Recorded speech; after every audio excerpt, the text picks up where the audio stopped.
part of the Humboldt Bay Harbor Working Group. And I'd just like to thank you for all for coming to our 63rd harbor presentation out here. This is 63, and that's within about 7 years.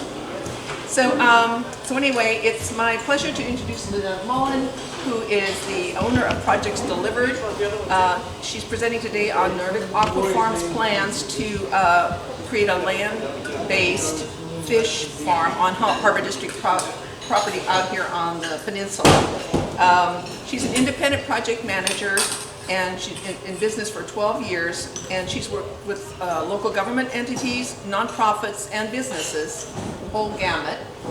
And among her clients that I personally know of are the City of Eureka, the County of Humboldt, HSU, REDAC, AEDC, and the list goes on. She's a busy girl, woman. Anyway, I would like to welcome you, welcome Lynette today. Please welcome her.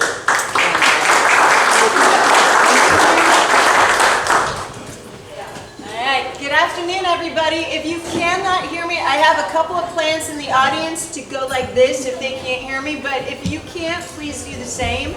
I want to make sure you can hear me today. So as Marian said, my name is Lynette Mullen. I'm an independent project manager, so actually working with Nordic is only one of the projects I work on. I'm excited to work on this project because I work with a lot of economic development agencies, and I have been in the area for a very long time. And economic development, workforce development, and basically overall community prosperity are very important to me.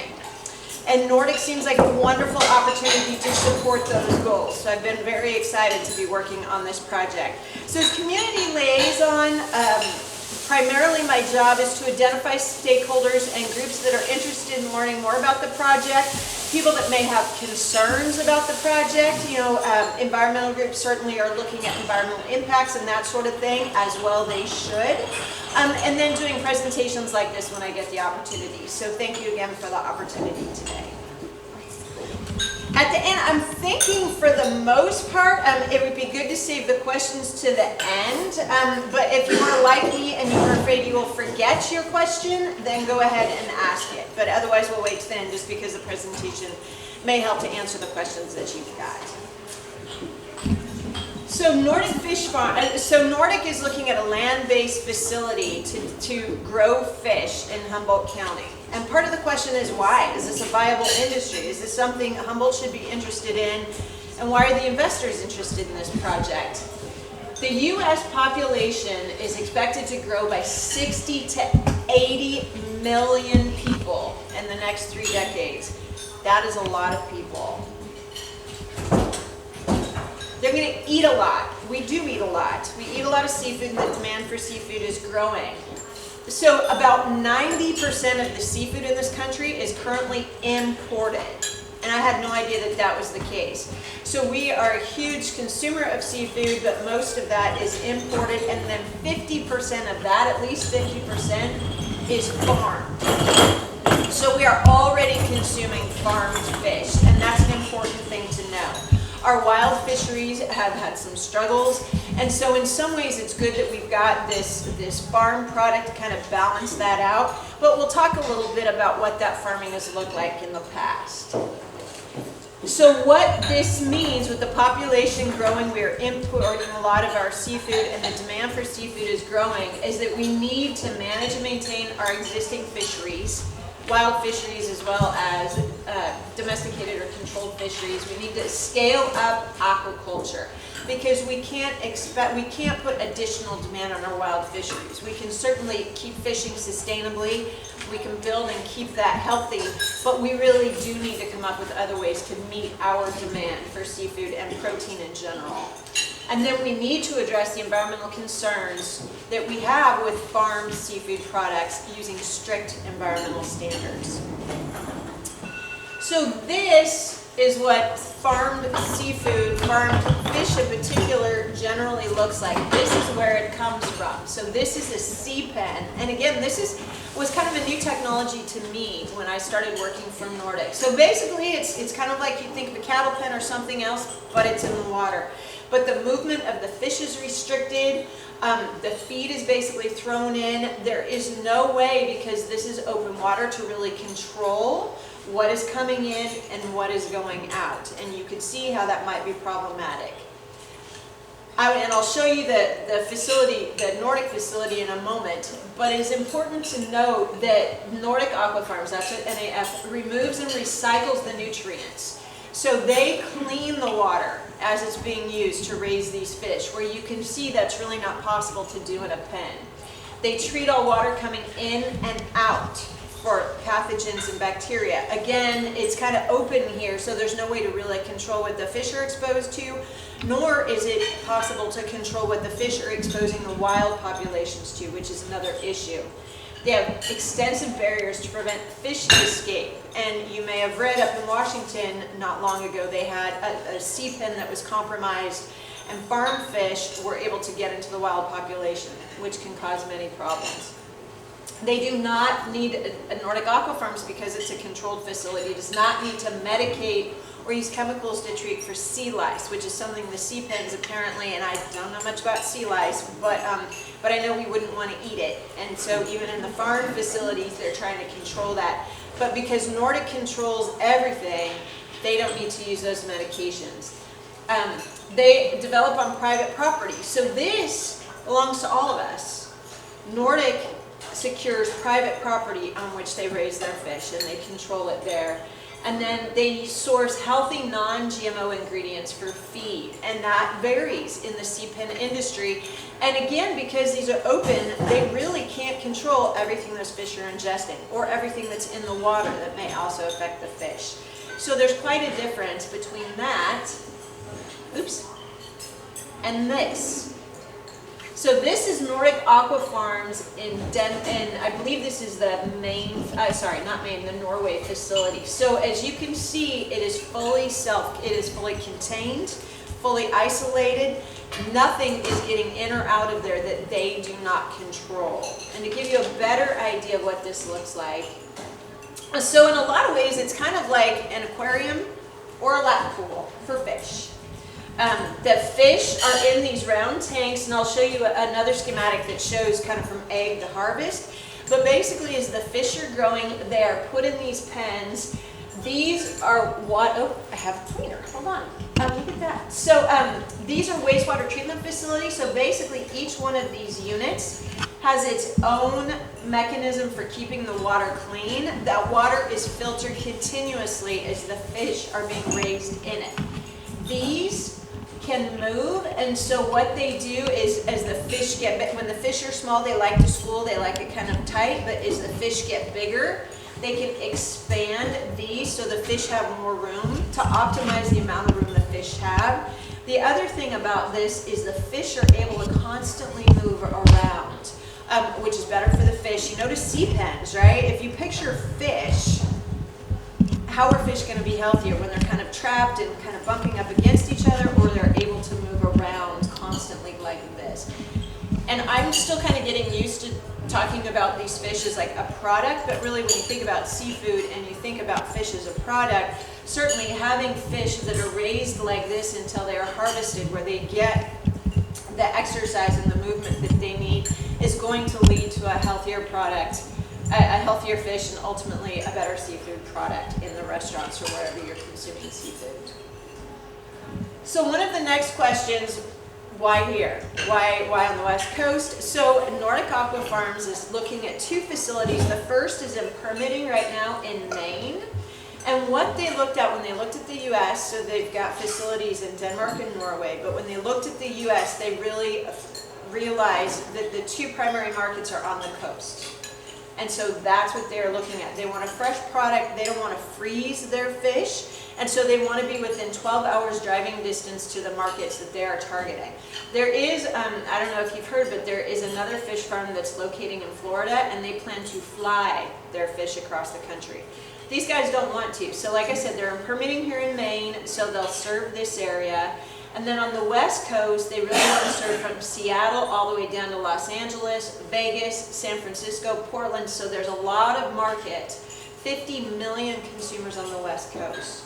And Humboldt County, if you notice, which I had never thought of us this way, but really on the West Coast, we are really centralized for that market. They can get their fish, again, from their facility to the market within 12 hours in a truck. So Nordic is looking at, and most of you guys may be familiar with this, but they are looking at the pulp mill site here, and part of that, it's Harbor District property, it's industrial land, it's a brownfield, which is good and bad. For them in some ways it's kind of bad, but it's good in that we will be thankful if they come in and clean it up, because there's still more work that needs to be done. The Harbor District's done a lot of cleanup out there with the EPA, but there's more to be done. So it's a benefit to us, though they are taking on some responsibility for cleaning up some of that. So it's actually a little bit risky for them. But as you may know, we've got water coming in from the industrial system, we've got fresh water, we've got salt water, and the biggest thing I think that we have that they need is this outfall pipe. And so their discharge is going to be as clean as it can possibly be, but it still needs to be discharged. They are working their facility in Maine, they're permitting to discharge into the bay, and their discharge is cleaner than the water quality in the bay itself, but it's still controversial, right? If a company was going to come in and wanted to discharge into our bay, we would all rightly have concerns. But they are going to use this outfall pipe, which is 1.5 miles out. Still, all their discharge is going to be monitored. Everything's going to be checked to make sure there isn't a negative environmental impact. But it's a really great asset that we have here in Humboldt. Some of the other things that they looked at, so they looked all along the West Coast. They knew they wanted to be here, and they were trying to find the best place. Well, here, like I said, we have clean cold water, the 12-hour transport to 50 million consumers. That's very good infrastructure. We also have academic institutions here already. We've got Humboldt State Universities with the fishery and wildlife and a lot of really strong scientific programs. But we also have College of the Redwoods, and they do a lot of workforce development. And Nordic's looking at needing professionals, fisheries biologists, and that sort of thing, but also other technical and other skills to help run their facility. And so that was a benefit. The other thing is a nice community to live in. They're looking at bringing about 80 people in, or employing about 80. Hopefully a lot of them will come from here. But they want the people to stay, right? If they're going to invest, it's a very special type of facility. There's going to be very individualized training. So once they train people, they want them to stay here. And so that's looking at the community too. Instead of, I mean, we're isolated in some ways, but we have so many resources and so many benefits to living here, and they really appreciated that as well.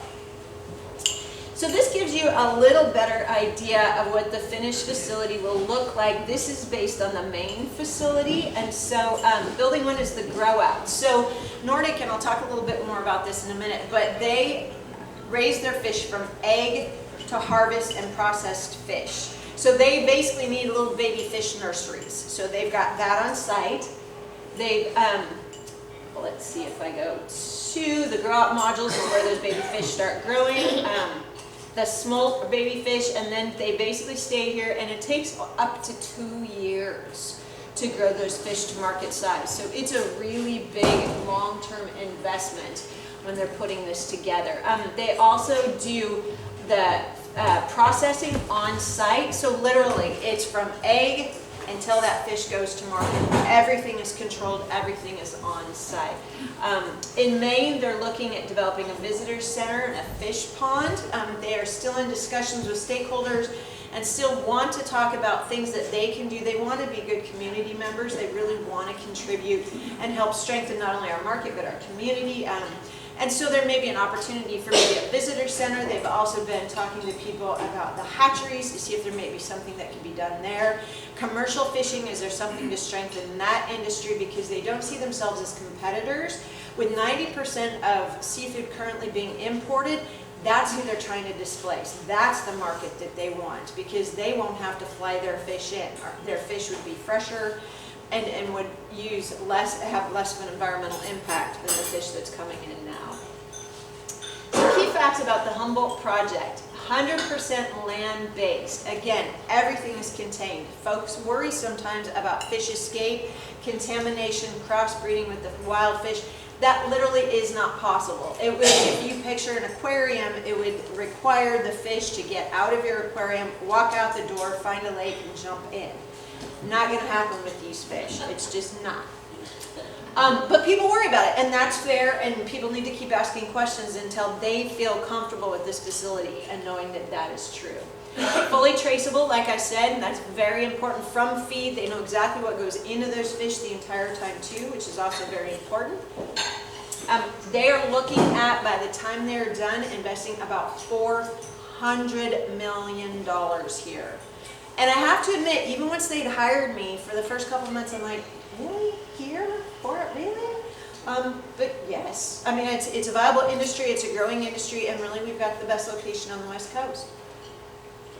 They're looking at approximately 80 direct jobs and then many secondary jobs and economic benefits, and I'll talk about that in a moment. That we're not only just talking about Nordic coming in and the positive effect they can have, they can be a catalyst for a lot more in our community.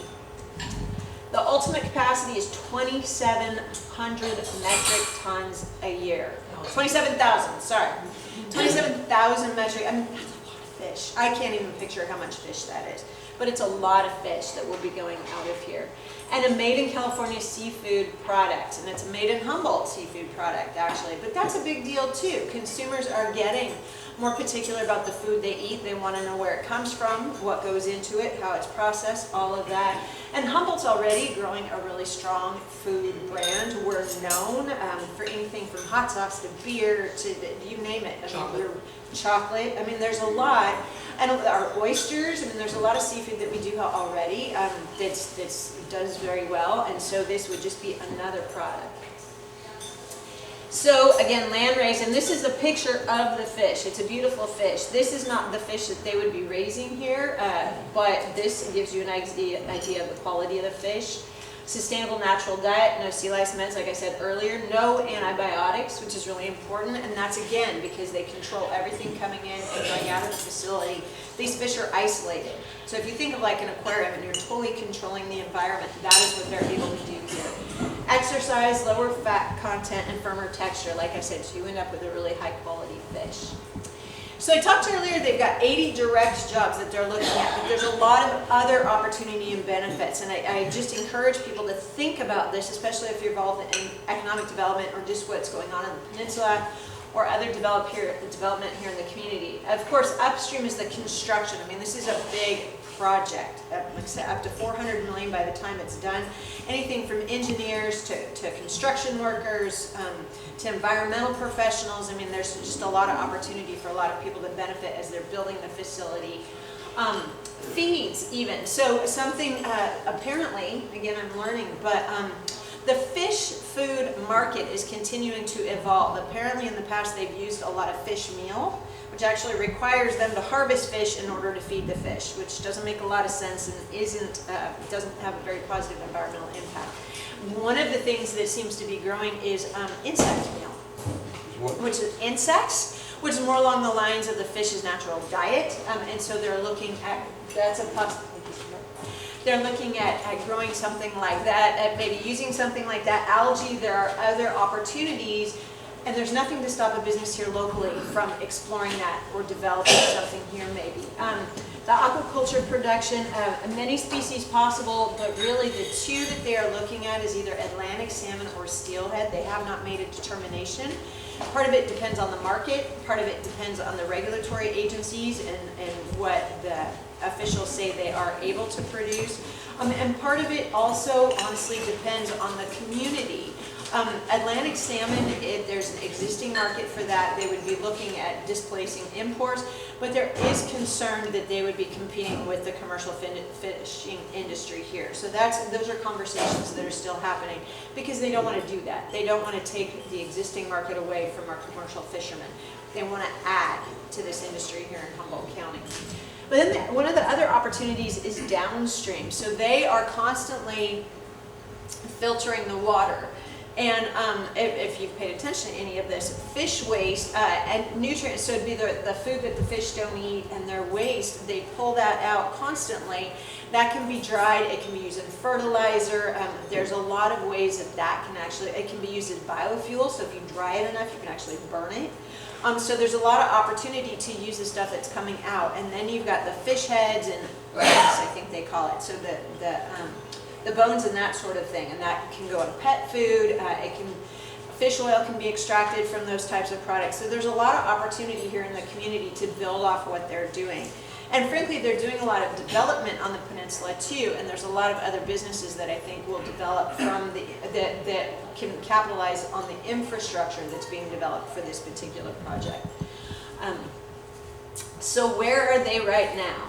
So in 2019, they've been doing what's called due diligence in the last couple months. It's basically they're interested, everything looks great, looks like we have what we need, what they need, but what does it really mean? If they dig into it, what does it look like? What do they have to deal with? And so the brownfield cleanup, again, the Harbor District's done a lot of work, the EPA's done some work, but there's still some work to be done, and they need to know what they would be taking on if they move forward with this project. Demolition of existing structures, so there's buildings still on site, and part of the lease agreement is they are taking responsibility for taking those buildings down. So really they're doing a lot for us. Fresh and seawater quality, so it's making sure that the quality of our water, I mean, we think of it as very clean and good, but a couple of the issues that have come up, actually the major one is turbidity. So we have a lot of fresh water, right? We're hearing a lot about please come in and take our fresh water so that we maintain our water rights. The problem is, if you can picture the Mad River, especially in the winter, it's very muddy or turbid. That is not appropriate for aquaculture. They cannot use that water. They can't put that water into their tanks. And filtering that water on site is incredibly expensive, actually cost prohibitive. And so they've been in discussions with the water district to figure out what we can do about that.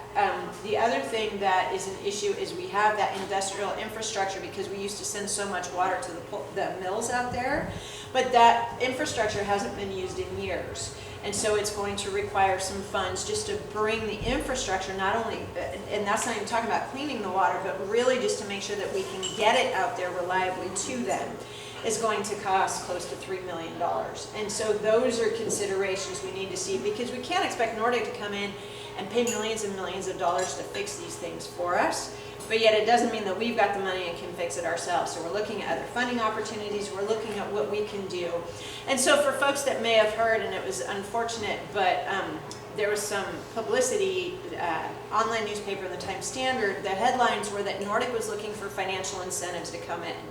Unfortunately, that was very misleading, because what they are looking for is help in funding these infrastructure improvements so that they can do their operations here. So it's nothing that they would directly benefit from. It's not money that they would ever see or get. It's funding they're looking for to help pay, you know, the 2.5 or 6 million for the infrastructure, the water infrastructure that needs to be done. Or if that water is going to be clean and clarified so they can use it, there's a cost, a very high cost associated with that. Is there ways to get some funding or figure out mechanisms so that we can get that infrastructure in place so that they can even come here? Because right now, as it stands with our systems, we don't have the infrastructure that they need to develop their facility here. So that's the kind of thing that's going on. Tsunami, and this is new to them on the West Coast. Welcome to the West Coast, welcome to California. The tsunami and seismic assessments, because that's going to add costs, and they've got to figure out what that's going to look like. And then the planning of the permitting process. Anybody who's been involved in permitting in California, and especially on the coastline, will have an idea that they have no idea what they're getting into or how long it's going to take or what ultimately it's going to cost. So they've been working to kind of get their head around that, because they are presenting the proposal to their investors, to their board of directors in September. So in a little over a month, they're going back to Norway, and what hopefully they will do is present a compelling enough argument that that board of directors is going to direct them to go into permitting and commit the couple of $1 million that that's going to take over the following 6 months for them to do all the detailed studies and submit those permits And so there's some unknowns still. And the hope, again, is that we can fill enough of those blanks that those investors and that board of directors will feel comfortable in giving them the green light to go forward and start going through the permitting process.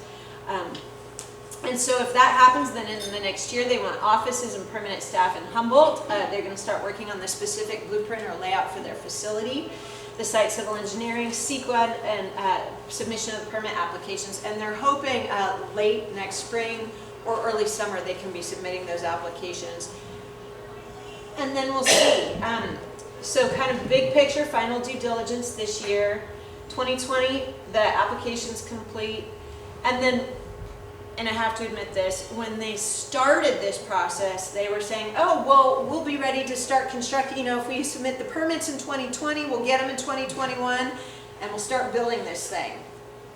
Unfortunately, with all the conversations they've had just with people who have gone through the permitting process and even the permitting agencies and representatives there, I think they're realizing this is a bit optimistic. It's not impossible, but starting in the next couple of years is probably pretty optimistic. But we can cross our fingers that that's how that goes.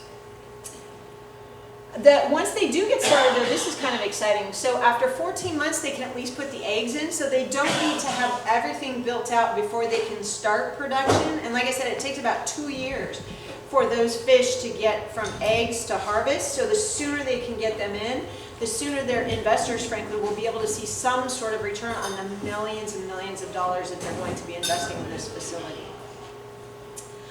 So that's about all I have for a kind of a formal presentation. If you're interested, I actually forgot my sign-up sheet, but we do have a newsletter that goes out every 6 to 8 weeks, so please let me know if you're interested in receiving that. We do have a local kind of blog website, so you can look there. And you can certainly at any point get in touch with me. And if I can't answer a question, or if you've got a group or individuals that are interested in meeting more directly with Eric, who is the president and founder of the company and now president of our operations here in the US. Marianne is the commercial director, and she's actually out next week. So they've been coming out every 3 to 4 weeks from Maine, which is where they're located now. They've come out from Norway and are now situated here in the US on the East Coast. But they literally want to talk to anybody who's got questions, concerns. They are happy to talk to you and address any of those. And if you've got ideas or a different way of thinking about tackling something, they want to hear about it. So that's what I've got as far as formal presentation goes. I am happy to answer any questions I can. And I've got my paper here. If I can't answer your question, I will find, yes, I've got cards. And if I don't have the answer to your question, I will find out and get back to you. So that's, because I'm not a science person. But. How many trucks per day, per week? You know, what I heard was about 18 a day. We've explained kind of the restrictions, but because it's shorter routes, they don't anticipate that being a problem. And it's much less than like when the mills and stuff are operating. Can you repeat the questions? Oh, yeah. So the question was about how many trucks a day are in and out of here. So it looks like about 18, if I'm remembering that correctly. The other thing that came up in conversations, and I think it took a while for them to understand how isolated we can be here. We can literally lose all our roads. And what Marianne explained is though they are set up to harvest every day and keep that production going, if we do lose our roads for a period of time, they just won't harvest. And so it's not going to compromise their fish. They're not going to lose fish if that happens, as long as it's not, 3-4 weeks, a month sort of thing. Other questions? Yes? You mentioned that I heard it talk this would be trucked out. Yes, this will be trucked out. So is there any chance that they could utilize the harbor for shipping? They've looked at that a little bit. One of the issues with that, though, is they are strictly land-based. Other than the outflow pipe, they really don't have any connection to the water. And so what they would have to do is load the fish onto something, take it to the harbor, and then maybe, so eventually maybe, I don't know how much analysis of the transportation has been done. So I'm not saying it's impossible, but I know the current plan is trucking. Yes? Is the plan, is there a plan to buy the property itself eventually, or is it just continuing to lease it? The plan is to lease it, so they have a lease option right now through this period. If everything goes as planned, What I remember is a 30-year initial lease and then options to renew that lease for 20-year terms. So, has there been other sites on the peninsula looked at for the same project?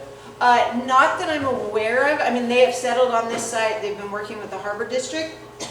The one thing they are looking at, though, pardon me, part of this project, there's a very high energy requirement. This, as you can imagine, if you had huge fish tanks, it requires a lot of energy, and so they're looking at locating a 20-acre solar park out on the peninsula as well. Thank you very much. And so they're looking at the most appropriate property. That property they may lease, they may purchase that property. They're still working on that. They're not planning to build a dock? No, they don't need a dock. Okay. So yeah, no plans for Nordic to build a dock, no. Could you address the budget issue that we read in the paper of 16 to 34 million for the brownfield cleanup? Actually, the 16 to 34 million was for a clarifier. Just for the water? That was just to get them the clean water. So one of the issues, as I mentioned a little bit before, so we have plenty of water here, but most of the water that we have, the industrial water, is dirty. It's not dirty, sorry, I'm taking that back. It is not dirty. It's very clean water, but it's turbid, so there's a lot of dirt in it. So that's when Eric was calling the water dirty, and I know somebody was upset by that. And it's like, it's dirt dirty, not, bacteria icky dirt. But anyway, and so it's not usable. And so one of the pulp mills had what they called clarifiers on site that would filter that water before they used it in their facility. There's one clarifier on another mill site. There is one on their site, but it needs to be taken down for the rest of their facility. Just the footprint doesn't allow for them to keep it. And the water district is interested not only in supplying Nordic water, but we need more customers, right, for our water. And especially if we're looking at developing more aquaculture, aquaculture is going to require that water to not have the turbidity or the dirt in it, that surface dirt and all the, the little stuff. And so, so that 16 to 36, I think, or 12 to 36, 34. And it looked like about 24 is what they were thinking. That was the estimate to put a clarifier, which, as I understand it, is just huge monster filter, or a couple of filters that, as the water is taken out of the river around Essex, you guys know between Arcata and Blue Lake, as it's taken out, it would run through this, yes, the surface water, it would run through this facility so that it would be appropriate for aquaculture use out on the peninsula. The Harbor District's also looking at other options. One way or another, these guys need the water, and they don't have the 24, the 12 to 36 million to build this facility for us. And I personally think it's unfair to ask Nordic to take that on if this is part of a larger plan to develop aquaculture and industry out on the peninsula. But we'll see. I mean, we're still exploring that, see if there might be less expensive options, smaller scale options that are more appropriate for Nordic. We're not sure. So what I've heard was that because of the back in the day when we had a pulp mill, it was, they had to have clean water for the pulp, and they was using the same water. So those clarifiers that are extant on the property now that are going to be just discarded? Well, one is just in the way, so they cannot maintain it because Nordic's footprint, because their facility requires different facilities. The clarifier on site there is old. I mean, they haven't been maintained, and so that one needs to be removed. There is one on another property farther down on the peninsula. I am not familiar with the condition of that, or whether or not, maybe the water can be actually sent past Nordic, clarified, cleaned there, and then brought back. That I don't know. So there's a question back here. So if they're going to pay $400 million to build this place, essentially they're going to be paying the county $4 million a year in property taxes. I don't know how those numbers work out. I'm afraid I'm just not the person to ask. If you don't mind emailing me, I'd be happy to get that information. But I don't know that that's been determined either, because there have been some discussions on maybe doing something to develop the property out there, and maybe I don't know. I'm sorry, I don't know enough to know. Yes, sir. How dependent are they on ice? They are going to need an ice plant. And so the hope maybe is they may be able to then supply ice to other fishermen or other folks in aquaculture that may need that. They are absolutely dependent on ice because that's how they're going to get this fresh fish out of here. So they're looking at purchasing ice versus making. I think they're looking at building an ice plant, but I would need to clarify that. But I think they are looking at actually constructing a facility because they're going to need so much ice. Yes. So, Dennis. there's a lot of volume of water coming, being used, reused, and it's cleaned all the time, and there's cleaning. I'm curious about the discharge. At MCSD, we have incredibly high quality discharge of fluid. Yeah. High quality. Probably in some respects better than the water that we are selling to our customers. We're not gonna think too hard about that one. But we're required by law to chlorinate that before we discharge it. Will that be part of this process?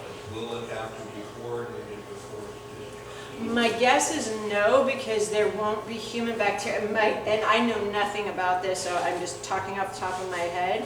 My guess is the chlorination is probably because this is human waste and there could be pathogens or things that might prove dangerous to other people.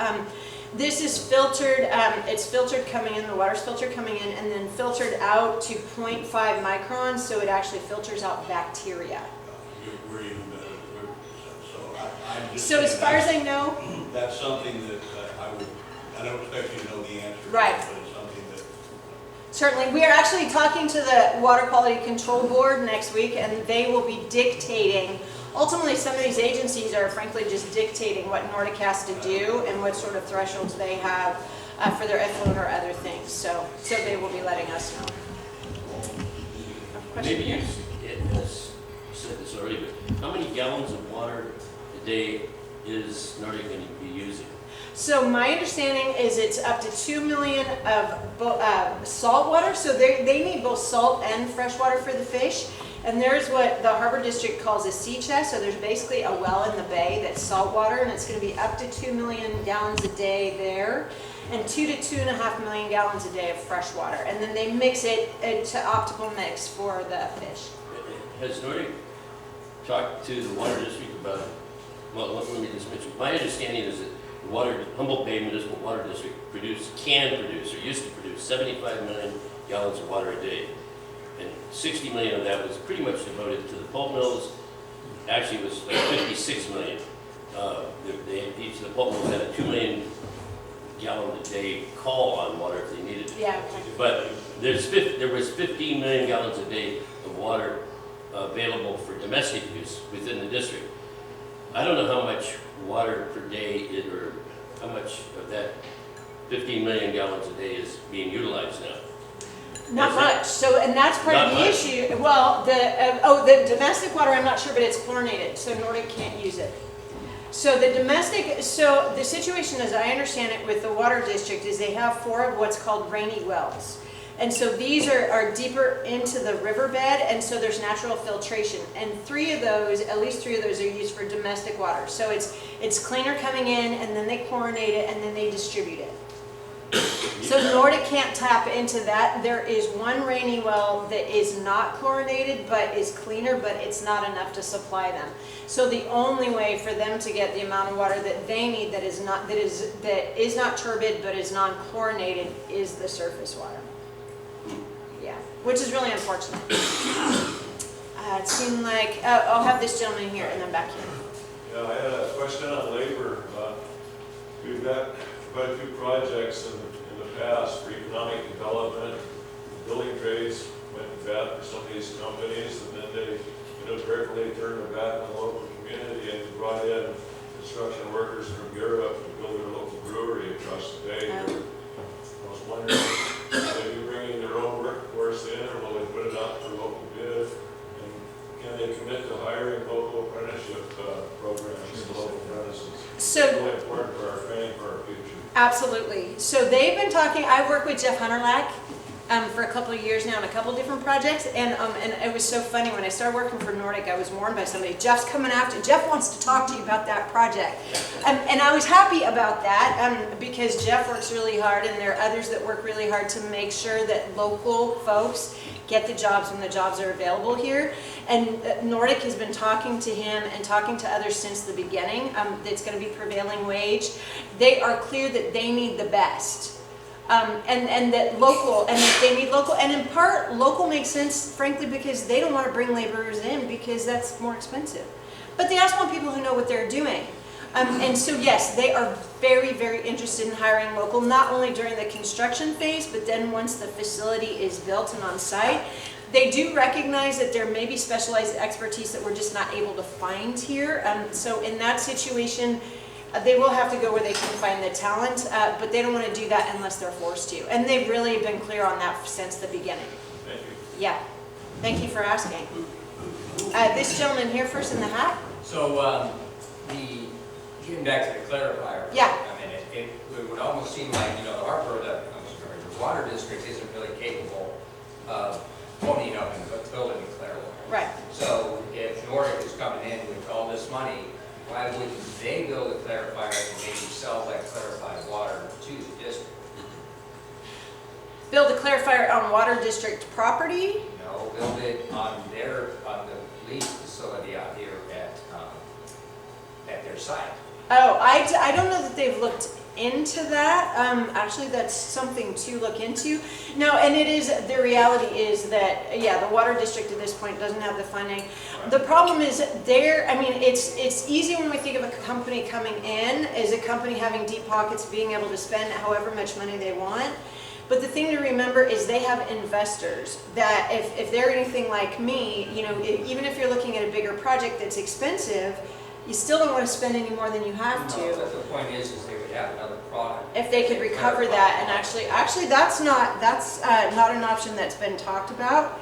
The other thing is the harbor district is also looked at maybe citing something because there are a number of companies that are hoping to attract to the peninsula. And Nordic just being kind of a catalyst for that development. And so it would be more likely, and they don't own the harbor district property, they're leasing it. So if they actually put like a $25 or $30 million facility on public property, they're kind of building public infrastructure. Their solar farm anyway. I'm sorry? They're looking to buy some other property for their Correct. solar farm. That, yes, yeah. Yeah, it's something I'll definitely bring up because we are still just looking at options and trying to find the thing that's going to work best for them, and frankly convince their investors, because right now we don't have a concrete plan on how we're going to solve this problem, and that's going to be concerning for investors, because they may look like deep pockets, but money's money. But I'm going to hold on. Sorry, but I'm just going to note this because that is an option that hadn't come up. We've got a couple here, Bob, and then Joe in the back. My understanding there's a 4-foot industrial pipe coming in for the old mill. That sounds right. I don't know the specs exact. 4 or 5 feet big. Is that not treated? That is not treated. And is that not possible to use that 4-foot water?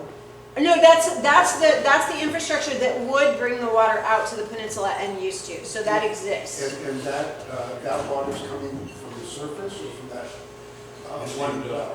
If in order to give Nordic, yes, it would be coming from the surface in order to meet Nordic's needs for fresh water. Which is not where it's coming from to the pulp mill. That's where it did come from. Yes, yeah. For the 2 pulp mills, actually, there were 2 pulp mills. So Joe in the back. Somebody mentioned something about the DNA of these fish could get out through the alcohol pipe. Is there any truth to that? I don't know anything about the science of it, but and then they mix in with all of our other fish. Why can't they just make the same kind of fish we have here and you wouldn't have to worry about it? That's actually the bigger concern because when a fish is being farmed or when it's controlled, they breed them, right? Like the Atlantic salmon is suited for fish farming. And Pacific, the fisheries out here is different, and so the bigger concern really would be crossbreeding similar species, not different. The filtering system, there are multiple physical barriers, including a 0.5 micron filter that the water is going to go through before it goes out that outflow pipe. So it is filtering bacteria. I mean, it's no fish is going to get through. It's physically impossible for a fish to get through all of the physical barriers that have been set up. So that is not a danger. I think Pete first. You can correct me if I'm wrong, but I was told that there are 2 pipelines that run from the district out through Samoa.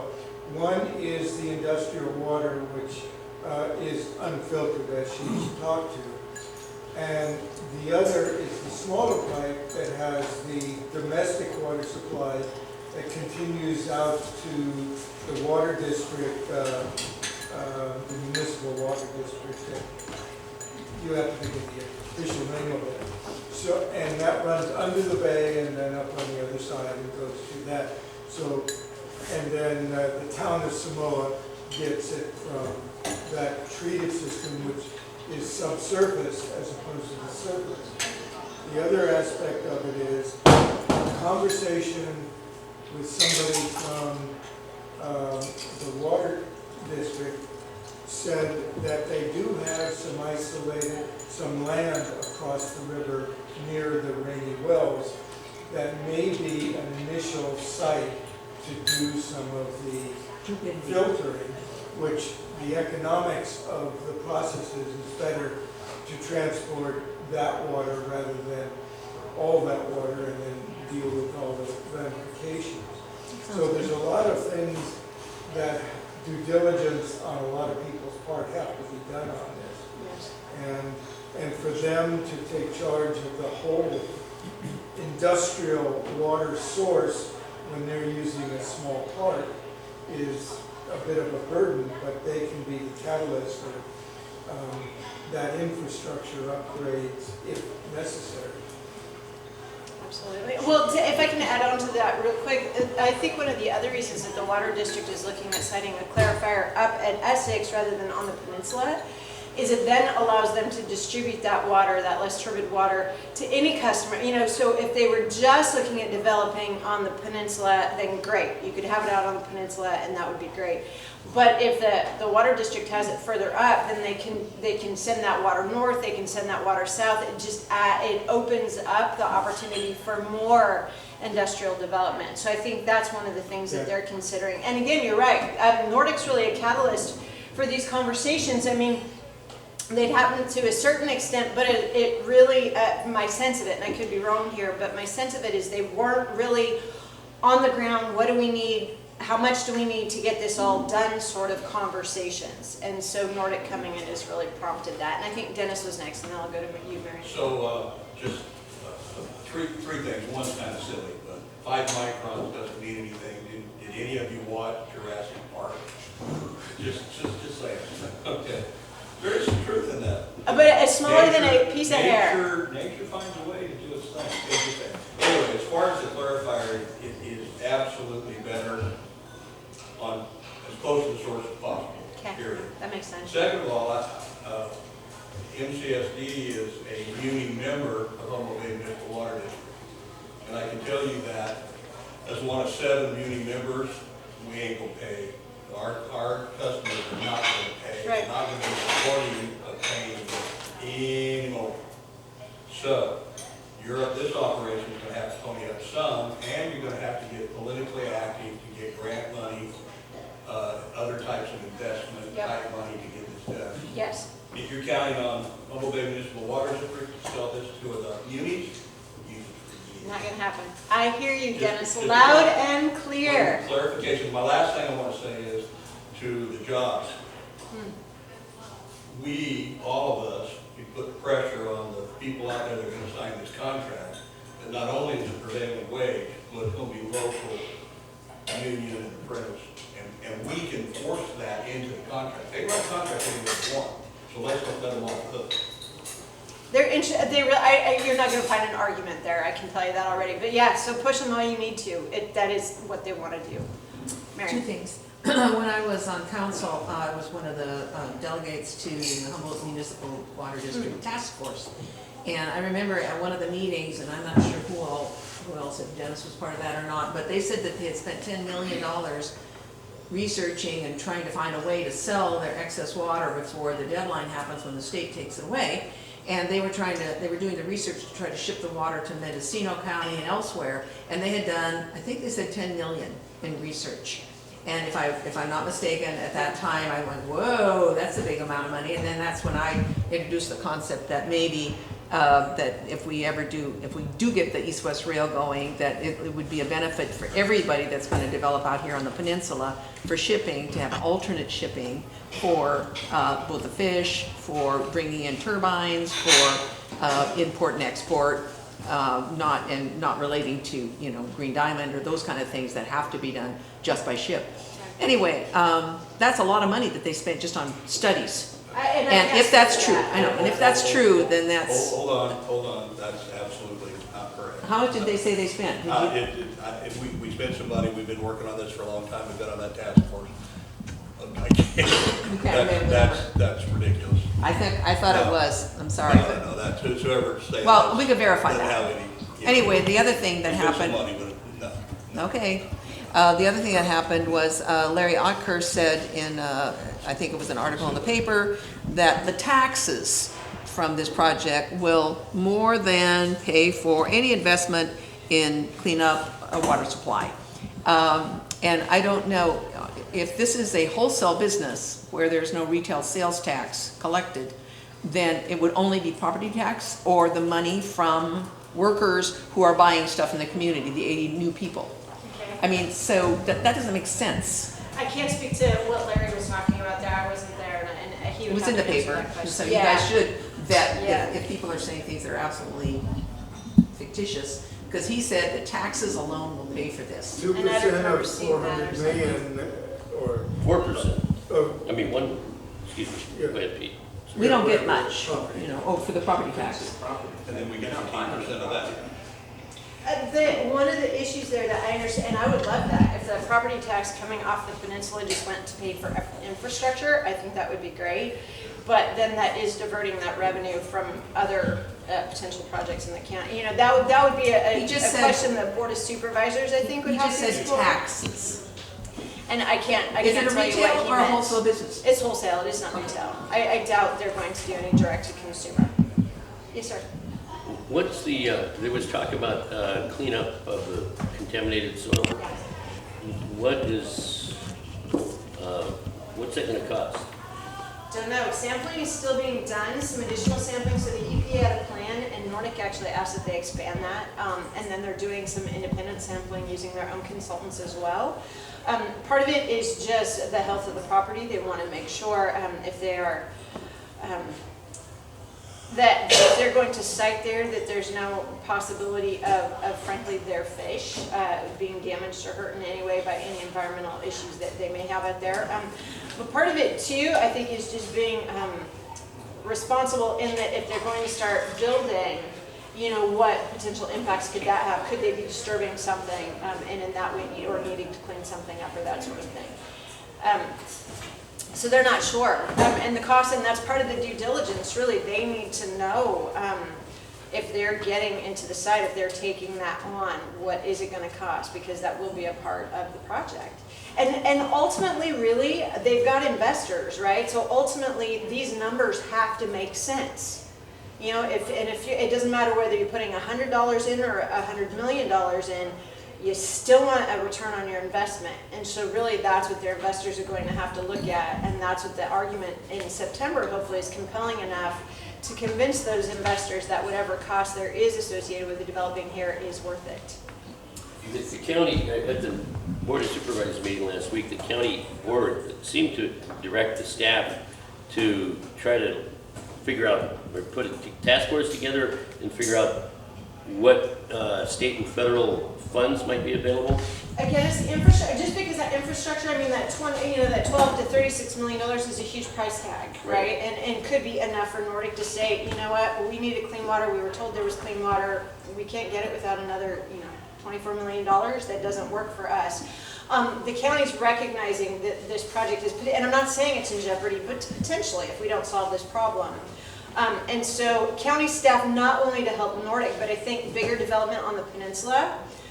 County staff was directed to see if there might be funding sources, if there may be other ways, loan mechanisms, who knows what there may be to help us develop this infrastructure, not only for Nordic, which of course is primary right now, but just long-term development on the peninsula. Because we're not going to get a lot out there if we don't figure this out. Any prediction, I know it's only been a week since the board directed, any prediction on how soon that information or the likelihood of getting federal or state grants?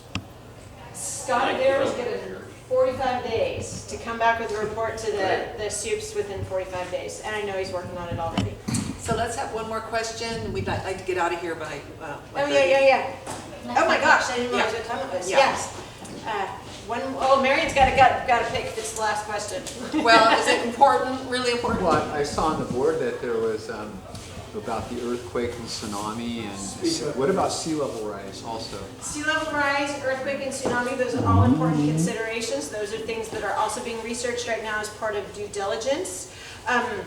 There's been some conflicting information as far as the sort of adjustments they'll have to make to the facility to adjust for tsunami, especially sea level rise. They are out of the projected water level. The Harbor District, and there's some other agencies, I think, that have kind of figured out where the bay is going to be in the next 30, 50, 100 years. I don't think their facility is in jeopardy there.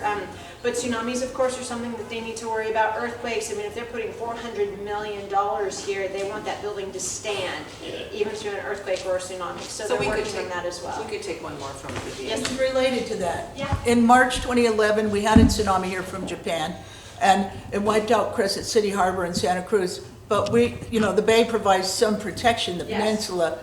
We lucked out because it was at low tide. Geologists told us that if it was at high tide, the wave would have gone to the plaza in Arcata. Now, we're right here on the Cascadian subduction zone, and we're being told we're overdue for a major fault shift. So how would your buildings hold up? Is there an aquifer underneath that would create liquefaction because it's all sand, and so on?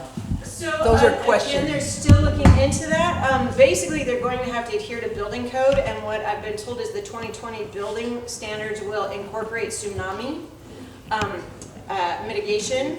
And so that's beyond me as far as the engineering or what specifically would need to happen for that. But I know that nothing's going to be built out there unless it's to code and has addressed all of those potential risks.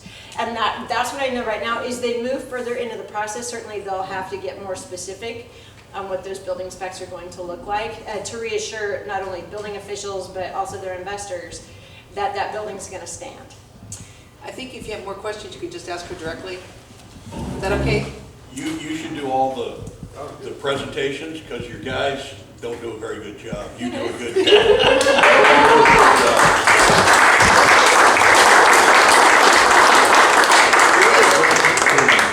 I very much appreciate your time. I've got some business cards. I'll just leave here on the end.